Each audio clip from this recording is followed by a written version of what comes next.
Добре во студио за мојот гостин, професорот Стево Пендаровски. Прво, денешната дата беше Ден Д, иако секој ден веќе стана Ден Д, откако Трајко Велјановски, спикерот на парламентот, подпиша избори за 5 јуни. Сега има неколку сценарија, едно од нив е дека можеби странците, меѓународниот фактор би ги притиснал дуи ДП, и со тоа всушност ВМРО ДПМН не би удале сами на избори, не би се либеле всушност да одат сами. Верувате ли во тоа сценарија? Не, јас мислам дека сценариото на власта е јасно. Да се даде максимум нешто, нели треба да се даде нешто за да остане датумот од 5 јуни. Значи, прво сите го очекувавме распишувањето на изборите, бидејќи станува збор за извршители од практично пониски оперативни нивоа во таа владеачка партија и луѓе кои не размислуваат, подпишуваат како Иманов пред 2 дена, така и Велјановски. Значи тоа беше 100% сигурно дека ќе биде подпишано решението и што можеш да дадеш евентуално е да не трпиш големи притисоци од меѓународниот фактор, бидејќи последнава одлука за помилување што ја подпише Иванов е предмет на најжестоки критики било кога во историјата на Македонија од страна на меѓународниот фактор барем. Во тој гледам денеска некоја иницијатива да сите 4 партии подписнички на Парижкиот договор седнат и го замола тој што ја подпишал одлуката тоа да го повлече, тоа во правна смисла е невозможно. Така, ќе седнеме, ќе напишеме писмо и ќе апелираме, не знам на што, на неговата совест веројатно. Ајде нешто да се рече дека и ние попуштаме во таа смисла. Тоа треба да се направи само на единствен начин. Сите што се поименично спомнати во таа одлука да се обратат до човеков и да речат мене тоа не ми треба. Ве молам да ми извадите како знаете и умеете, нити сте ме прашали, ниту сакам да бидам од вас помилуван, ниту во најголем број случаи има за што да се помилува, што дел од нив се помилувани во фаза на кривична пријава, што е правен апсурд. Груевски рече дека тоа не е можно, барем така го советувале правниците. Па претпоставувам дека истите правници го советували и Иванов и затоа неговото излагање на таа тема беше правен апсурд во суштина. Тоа тука имаше ставено работи кои не треба да бидат една покрај друга, меѓутоа и тоа се случува, така што нема да имате верба многу во тие правни совети. Значи, добро верувате дека ДУИ и ДП сепак би отишле на би одале на избори заедно со ВМРО ДПМН? Има мала резерва затоа што она што преостана, оние така наречени остатоци од меѓународната заедница во Македонија, која едно време беше фактор и во внатрешната политика, значи тие остатоци имаат некакво макар символично влијание врз особено врз ДУИ. Албанската сцена, па немој да заборавите и ДП, затоа што нејзиниот челник е се уште на црната листа на американски. А кај ВМРО ДПМН тоа е невозможно, таму нема никакво влијание, од оној јазик кој тие го разбираат, странците не разговараат, не зборуваат на таков јазик. Кај овие оставам да речем некои 10-15% дека можеби би можеле да повлијаат. Али сега се мислам дека одиме кон избори такви какви што ги замислиле трите партии де факто од власта. Да. Ајде околу повторно меѓународниот фактор ЕУ и САД, Wall Street Journal денес има еден текст каде што најавува, повикувајќи се на анонимен странски дипломат, едни агресивни чекори на меѓународниот фактор, еден вид меѓународна изолација, но неверојатно, Груевски никогаш не се грижел за такви можности. Сметате ли дека заради тоа што секогаш тоа е прашање кое се поставува зошто досега меѓународниот фактор тоа не го стори, имаше црни листи во време на пример на Батлер, американскиот амбасадор. И сега е прашањето околу содржината на мерките. Значи ова што го пишува тој меѓународен извор, односно медиум кој го цитирате. Говори за укинување на визи и други санкции. Укинување на визи и замрзнување на имот. Да. Меѓународниот фактор може да преземе и други мерки, јас тоа сум го кажал практично година-две назад, што навистина може да ги заболи, ова не. Дали ќе имате виза, нема никаков проблем, дали ќе добиете виза да прошетате во Европска унија или во Америка, е небитно во однос на тоа дека може да останете полог период во казнено-поправна установа. Значи, кој ќе се ставите да вагате, тоа е многу потешко едното од другото, баш вие гајле дали ќе имате забрана за патување. Со тоа што во таква ситуација, дури и со забрана за визи или замрзнување на имот надвор, вие влегувате директно на картата на отворени диктатури ги нарекуваат, како што е Белорусија, каде што и денеска со сите попуштања од страна на Европска унија, таму постојат луѓе и фирми блиски до главниот нивни лидер, кои не може да патуваат и чии имоти се замрзнати. Значи вие влегувате на мапата на тие 3, 4, 5 отворени, баш така ги нарекуваат отворени диктатури. И Русија да не ја заборавиме, тесниот круг на Путин. Куба долги време со санкциите, Северна Кореја се уште под таков тип на санкции. Значи може да се оди во таа насока. Она што може да ги заболи нив, ова не. Овие мерки што се напишани барем во текстот. Да. не им значат ништо, бидејќи на другата страна е многу потешката санкција внатре дома. Може да биде поведување на меѓународна истрага, бидејќи некои од нивните криминални дела зафаќаат и земји членки на Европската унија. Тоа е возможно. Како што Маđар Телеком оди и пред Њујоршки суд, така има дела недвижности, промет со недвижности, па и перење пари, според некои благи индици кои јас барем можам да ги разберам, кои се протегаат и надвор од границите на Македонија. И тука не мислам на Белизе, мислам на земји членки на Европската унија. И тука може да биде стравот кај нив, затоа што може во една таква предпоставена, реална ситуација, да завршат или да дојат до стадиум во правна смисла како Милош Џукановиќ со неговото обвинение во Бари во Италија. Во Италија, да. Тоа е нешто опипливо. И тука вие не можете само со реторика да се извадите. Или ќе играте по тие ноти, или ќе се изолирате дополнително и тоа ќе биде многу непријатно за вас, затоа што на крајот судијата во таква постапка може да бара екстрадиција за вас. Тоа е едно од сценаријата всушност, дека укинувањето на СЈО би довело до ваков расплет. Еден или неколку од актирите да бидат поапсени надвор и да бидат судени во странски суд. Сакам да направам една мала дистинкција, немам чувство дека во јавноста тоа толку познато таа. Сите ние постојано ја критикуваме ние што сме активни на страната на опозицијата. И меѓународната заедница дека не иде со директен јазик, со јазик кој тие го разбираат и не оди со поостри мерки. Постои една разлика во таа реторика. Значи, меѓународниот фактор зборува така, или најчесто така, благо дипломатски во ракавици се уште. И, меѓутоа, кога станува збор за делот од Пржинскиот договор кој се нарекува СЈО, тие се побрутални, подиректни се. Значи, кај странците може да најдете и поблага дипломатска реторика за идните избори, може да најдете на поблага реторика и во однос на избирачкиот список, па но дури, што е запрепастувачки дури во однос на медијската реформа која е преку потребна на оваа земја. Но нема да простат. Но за СЈО тука нема никаков маневарски простор во кој вие можете да толкувате што тие сакале да кажат. Тие велат, може да имате и некакви така закашкани релативно избори, али СЈО не смее да биде чепнато и после изборите.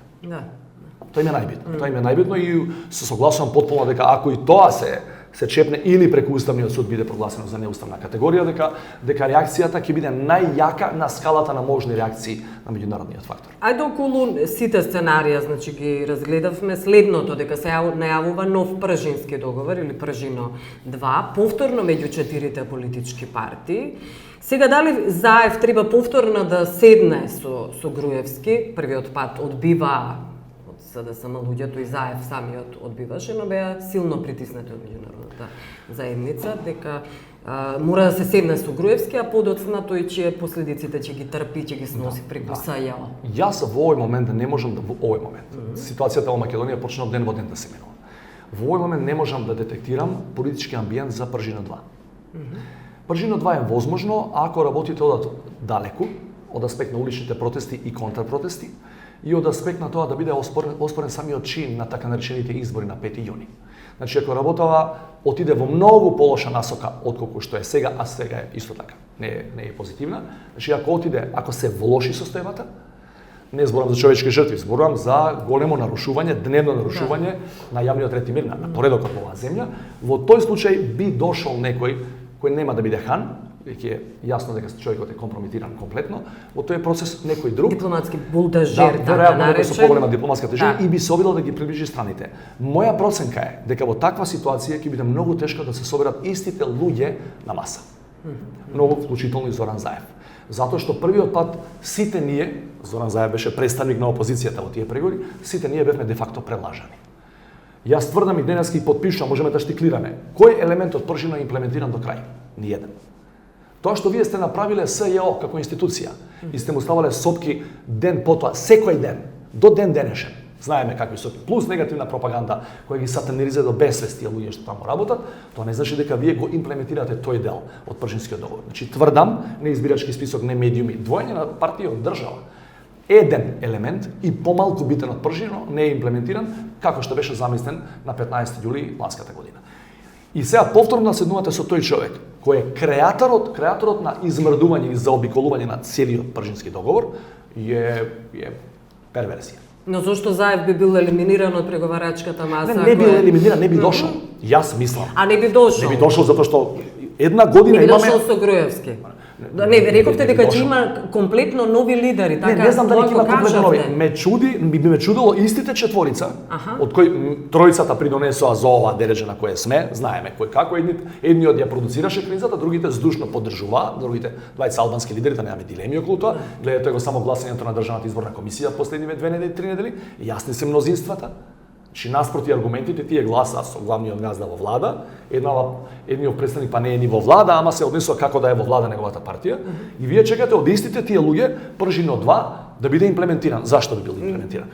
Добро, еве да го цитирам и Црвенковски, како вели, не би седнал на преговарачка немаше да седнам, сушно не би седнал во кондиционал во идно време, туку не би преговарал и претходно тој со Груевски, сушност повторно критикувајќи го Заев, и не го признава како ветар на промени веќе и одамна. Ние имаме искуство од 2011 и 2012 и го имаме прво мартовскиот договор. Чи Црвенковски тогаш е лидер на опозицијата, после црните настани од 24 декември кога ја истера целата опозиција сите медиуми од парламентот, тој преговараше со Груевски и го имаме прво мартовскиот договор. Значи веќе неколку пати опозицијата си има изгорено во преговори со тој истиот човек. Ефектот е нула. И затоа е трчањето на владеачката партија да има избори какви било, макар и сами да истрча, затоа што знаат дека ако се имплементира пржино, ти си разоружен. Ако се имплементира, ви тврдам, 70-80%, не 100%, пржинскиот договор, владеачката сега партија нема што да бара на тие избори, ќе биде тешко поразена. И при тоа нема да има никакво влијание кој е лидер на опозицијата. Не ги спорам квалитетите на едниот, другиот или третиот. Ви кажувам дека гневот кај народот после сите 10 години тортура е толку голем да ќе биде чисто протестно гласање. Да немате дилеми. Че нема да биде толку за мене, за вас, што сме на, условно кажам, на опозиционата страна, ќе биде против овие, бидејќи ја руинираа државата во сите сегменти. Добро, околу Црвенковски не ви мириса така да се изразам дека поинакви намери всушност има кога го критикува Заев, гледајќи се во перспектива иднена дека треба тој всушност да седне на местото на Прво, Заев. не знам какви се неговите мотиви за тој дел од неговата изјава и второ, мислам дека тоа е релевантно прашање конечно. Во овој момент ние на маса имаме, да не звучам патетично, ама имаме судбинска крстосница на поновата македонска историја. Јас сум еден од помладите или постраничните актери на 2001. Че сум бил во некои си кругови, во некои си кабинети, во некои институции. Ја ви тврдам, ако се исклучи вооружената компонента на таа криза, ние сме сега во подлабока криза. И ви тврдам дека влогот ни помалку ни повеќе е идната стабилност на државата. Че некој ќе биде на власт. И стварно мислам дали ќе биде тој, оној, трети, пети, е небитно. Предупредувате на украинско сценарио еднакво како што предупредува и Груевски? Јас се плашам дека поради активностите на власта која иде со контрамитизите прилично брутално, што е директно организирање. И со маскирани напаѓачи кои никој не може да ги идентификува од страна опозицијата. Јас бев и вчера и завчера на тие протести и видов дел од тие луѓе и ја ви тврдам, бидејќи ги знам луѓето кои доаѓаат таму, ниту еден од присутните во тој сегмент на демонстрациите немаше поим кои се тие луѓе. Ви тврдам. Така што Стојанчо Ангелов повика всушност, односно предупреди дека станува збор за провокатори. Ние сме мала држава, ние знаеме, и ако е некој од надвор влезе, дури и од странство кој е увезен, тие работи се знаат. Во овој момент опозицијата нема никаква намера да предизвикува насилни протести, нема интерес, нема политички интерес да го прави тоа. Не знам дали ќе има утре, денеска нема. И се ние протестираме заради тие одлуки што ги знаеме сите и самите себе си го минираме митингот. Заради што? Па тоа ви тврдам, никој нема да ве оправда ни надвор, не само внатре. Ниту еден од тие граѓани што доаѓаат нема да рече јас и утре ќе дојдам бидејќи може да се случи некаква глупост или крупно безбедносно нарушување. Тоа е вон умот. Вие сами организирате собир, протестирате и сами себе си го рушите собирот. Добро. И доколку има избори на 5 јуни, укинувањето на СЈО станува под знак на прашање, но СЈО продолжи да работи покрај подпишаната амнестија на Иванов. Како ја гледате сега во перспектива улогата на СЈО ако веќе се стави подпис од Уставниот суд дека тие практично не постојат? Јас сум 100% убеден дека Груевски ќе го укине СЈО. Добро. Можеме да дебатираме околу тајмингот, мислам дека ќе го укине и пред 5 јуни, тие така наречени избори на 5 јуни. Значи нема никаква дилема дека тоа му е трн во око, нема никаква шанса да го остави таа институција ако тој се прашува, А се уште тој се прашува според мнозинствата кои ги има во парламентот и во Уставниот суд, значи нема да го остави воопшто да вирее, а не па да поднесе овакви или онакви, ви тврдам. И не може да продолжи СЈО да работи и покрај укинувањето, автономно да работи, на своја рака да работи. Не може да работи. Не можам да видам како ќе работи ако прогласат за неуставен таа институција, част поскоро ќе сакаат да ја растурат. Од сите логистички и технички услови, предуслови за нивна работа, значи од просториите во кои се, нели владата им даваше простории, владата им овозможуваше платите од кај ги примаат, не ги примаат од опозицијата сигурно, од буџетот и така натаму. Значи невозможно е да продолжите да работите како дел од политичкиот и правниот систем на оваа земја. И тоа, мислам дека се оди кон тоа без било каква дилема. Добро, се оди кон тоа, но како ќе реагира меѓународниот фактор? Кога имаме избори на 5 јуни, укинување на СЈО, се најавува и укинување на странски донатори и така натаму и така натаму.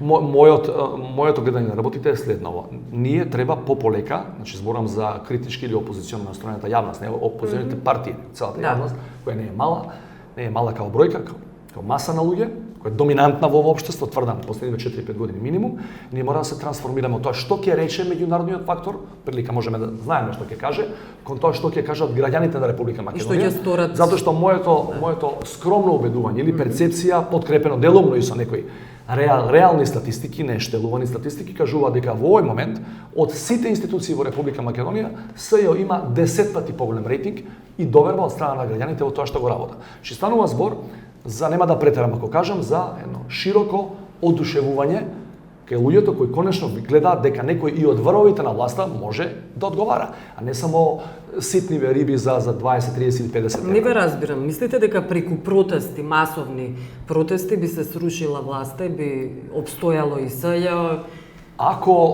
Значи јас тврдам дека ако некој мисли се уште дека преку политички договор и политички преговори ќе може да направиме услови за нормални избори, веќе се лаже. Јас сум бил меѓу првите кои го поздравија Пржинскиот договор и бев дел од тие луѓе кои сугерираа на преговарачите од страна на опозицијата дека тоа е во ред. Дека треба да одиме сега по пат на институциите. Меѓутоа вие да го кинете СЈО, да одите сами на избори, при тоа ништо да не е имплементирано, ја не можам да видам друг начин. Пак ќе преговараме и пак ќе дојдеме после 2, 3 или 6 месеци, 9 месеци до ситуација во која ќе речеме абе овие ништо не имплементира. Но што гледате во исцрпувачки протести, секојдневни масо и што ќе се постигне со тоа? Како ќе дојде до промени на тој начин? Ја ви тврдам дека вие мора да ги блокирате институциите од парламентот и владата и утре ќе се направат, они ќе направат нова влада, па ќе конституират нов парламент.